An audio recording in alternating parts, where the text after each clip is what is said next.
there are times when we have to do difficult things that maybe our heart isn't in, but we still have to do them to find success, or we have to do them to grow our business.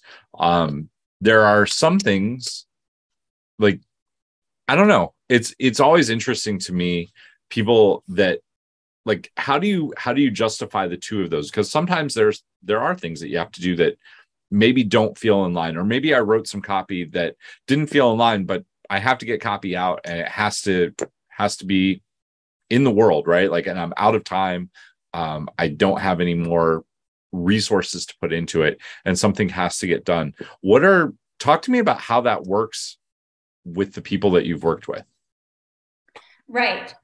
So one of the main things that I'll probably repeat over and over again with every client until the end of time is about following the joy.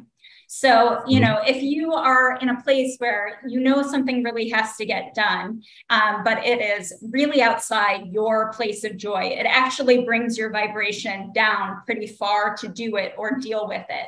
Then the question is, how can you delegate this out? Is there someone else you can pay to do it?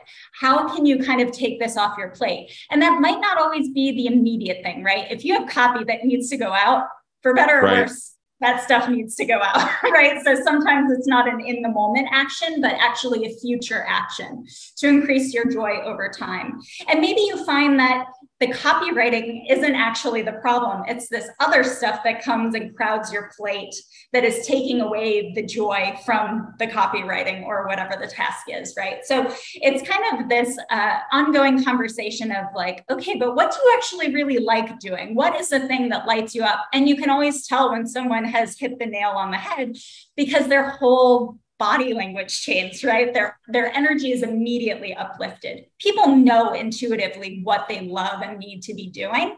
So it's kind of having that conversation of, can we make this switch soon, if not immediately?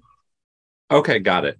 That makes sense. I think it's always interesting to me, the people who say like, you only have to do things that you like. And I think there's some truth to that, right? Like eventually you hope to have a business where you can pay somebody to do all the stuff that you don't like to do. But at the same time, it's a lot of people that are solopreneurs, or they have a team of 2 or 3. Like you have to do stuff sometimes that it's not your favorite thing to do, but it still has to get done. Personally, I always try to change people into, how can you make this worthwhile to you? How can you have a better attitude about it? I think a lot of people, I don't know, something I heard last week that I liked a lot is just like, winners win.